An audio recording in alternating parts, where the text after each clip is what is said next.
Hello friends, good morning. कैसे हैं आप सब। और आज की ये वीडियो हमारे भूतपूर्व सैनिकों के लिए, उनके फैमिली मेम्बर्स के लिए, इसके अलावा फ़िलहाल सर्विंग हमारे भारतीय सेनाओं के सभी मेम्बर्स के लिए काफ़ी ज़्यादा लाभदायक है।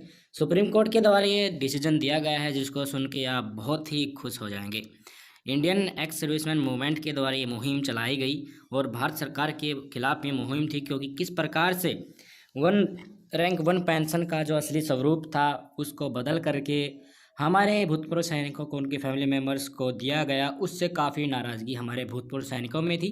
और इसके चलते वो सुप्रीम कोर्ट में पहुंचे और सुप्रीम कोर्ट के कोरम में सीनियर जज बैठे थे, DY चंद्रचूड़ और हेमंत गुप्ता जी। इन्होंने बहुत ही अच्छा डिसीजन हमारे भूतपूर्व सैनिकों के लिए और उनके फैमिली मेम्बर्स के लिए दिया है वन रैंक वन पेंशन के ऊपर। रिस्पोंडेंट आप यहाँ से देख सकते हैं। पूरा मुद्दा क्या है वो मैं पहले आपको बिल्कुल धीरे धीरे समझाऊंगा, उसके बाद जो डिसीजन सुप्रीम कोर्ट ने दिया है उसको सुन के आपका सारा डाउट क्लियर हो जाएंगे। पहले पैराग्राफ में आप देखिए, वन रैंक वन पेंशन का जो मुद्दा है वो कोश्यारी कमेटी की जो सिफारिशें थी उनके अकॉर्डिंग लागू किया जाना था। और कोश्यारी कमेटी के अकॉर्डिंग जो लागू करना था उसको खुद सरकार ने 17 फरवरी 2014 का जो बजट था उसमें फाइनेंस मिनिस्टर ने खुद ये कहा था कि कोश्यारी कमेटी के अकॉर्डिंग ही वन रैंक वन पेंशन दिया जाएगा। ये पहला वक्तव्य था। इसके अलावा मैं बात करूँ तो मिनिस्ट्री ऑफ डिफेंस का एक वक्तव्य आया दोस्तों 26 फरवरी 2014 को। उस ऑफिशियल वक्तव्य में भी यही कहा गया कि भाई जो ऊपर बात बताई गई है कोश्यारी कमेटी के अकॉर्डिंग वैसे ही वन रैंक वन पेंशन दिया जाएगा। और controller general of defence account जो है उनको ये आदेश दिया गया कि आप अपना काम शुरू कीजिए, मॉडलिटीज उनको पूरा कीजिए ताकि भूतपूर्व सैनिकों को कोश्यारी कमेटी के अंतर्गत वन रैंक वन पेंशन दिया जा सके। और 10 जुलाई 2014 को फाइनेंस मिनिस्टर के द्वारा और 2 दिसंबर 2014 को ministry of state for defence के द्वारा भी एक बार फिर से ये कंफर्म किया गया कि आपको one rank one pension Koshyari committee की सिफारिशों के तरीज पे ही, उसी तहज पे आपको दी जाएगी। तो काफ़ी खुशी थी हमारे भूतपूर्व सैनिकों में, उनके परिवारजनों में और सेना से जुड़े जितने भी लिएबिलिटीज़ हैं उनमें काफ़ी खुशी का माहौल था। पर यूनियन गवर्नमेंट यानी कि केंद्र सरकार ने 7 नवंबर 2015 को जब one rank one pension adopt की, जब वन रैंक वन पेंशन को लागू किया, उस टाइम पे उन्होंने वन रैंक वन पेंशन का एक अलग ही डेफिनेशन, पता नहीं कहाँ से ये निकाल के लाए, पैसे बचाने के चक्करों में इन्होंने एक अलग ही definition one rank one pension की लागू कर दी, जिसके कारण उसी दिन से हमारे भूतपूर्व सैनिकों में काफ़ी ज़्यादा रोष फैल गया था। क्योंकि असली सिफारिशों के अकॉर्डिंग नहीं दिया गया तो दुख तो होना स्वाभाविक था ही।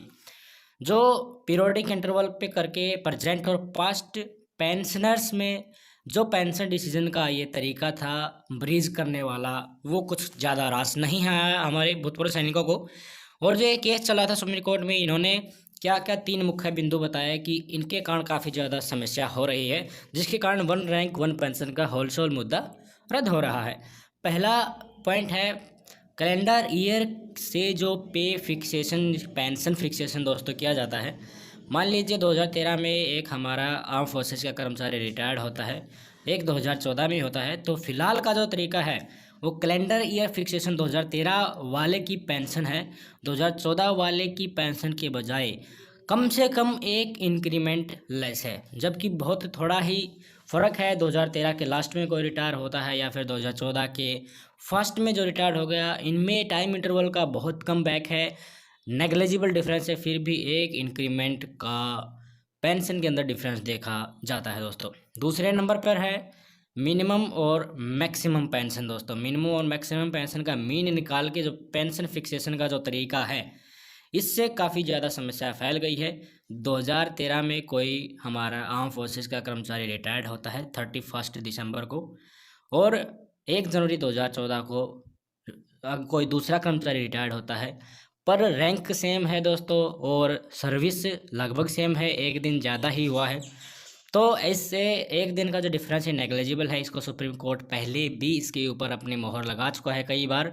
ये सिविल अथॉरिटी जो है, जिस तरह कैट है, वहाँ पर भी ये मामला गया था। तो एक दिन के डिफरेंस के लिए, फाइनेंशियल मीन के लिए इसको लागू कर दिया जाता है। कुछ एग्जाम्पल भी दिए हैं। एक सिपाही है जो 31 दिसंबर 2013 को रिटायर्ड हो रहा है, तो उसकी पेंशन ₹65 पर मंथ बनती है। और दूसरा सिपाही है जो ग्रुप वाई में ही भी है और उतनी ही सर्विस हुई है और उसी रैंक में है और वो 1 जनवरी 2014 को रिटायर्ड हो रहा है, तो उसकी पेंशन देखिए आप ₹7,605, लगभग डेढ़ इंक्रीमेंट ज़्यादा लग रहे हैं। इसके अलावा अलग-अलग रैंक की मैं बात करूँ तो एक नायक की रैंक से जो भी हमारा सोल्जर रिटायर्ड होता है 31 दिसंबर 2013 को, उनकी पेंशन बनती है नई टेबल के अनुसार जो सरकार ने खुद जारी कर रखी है ₹7,170 पर मंथ। उनसे जूनियर एक कर्मचारी है जो सिपाही की रैंक में है, 1 जनवरी 2014 को रिटायर्ड होता है, तो उसकी पेंशन बनती है 7,605। देखिए कितनी ज़्यादा विडंबना है इस तरीके में। ये ₹7,170 मिल रहे हैं सीनियर को और जूनियर को मिल रहे हैं ₹7,605। तो इस प्रकार की अनोमली बहुत ज़्यादा हैं, जिसके कारण काफ़ी नाराज़गी हमारे पेंशन भोगियों ने, हमारे भूतपूर्व सैनिकों ने जताई है। तो अब क्या है, सुप्रीम कोर्ट का क्या कहना है मैं आपको बताता हूँ।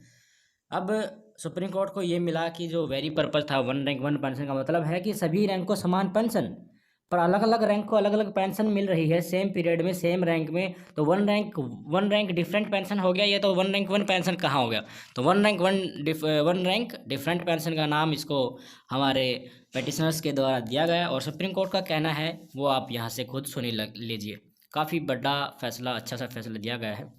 इसके अलावा दोस्तों पेंशन इक्वलाइजेशन जो हर 5 साल में होता है वो तरीका भी हमारे भूतपूर्व सैनिकों को बिल्कुल पसंद नहीं है, क्योंकि उससे पेंशन में ठीक ठाक इजाफा नहीं हो पाता है।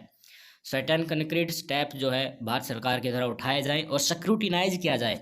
जितने भी हमारे ग्रीवेंसेस हैं, आर्म फोर्सेस के हमारे मेंबर्स हैं, उनकी जितने भी कष्ट हैं, इन कष्टों का निवारण जल्दी से जल्दी किया जाए और प्रॉपर तरीके से दोस्तों किया जाए, ताकि हमारे आर्म्ड फोर्सेस के जो मेंबर हैं जिन्होंने गर्व से हमारे देश की बॉर्डर पे सेवा की है, उनको कोई भी दिक्कत का सामना ना करना पड़े, उनको कहीं दर दर भटकना ना पड़े।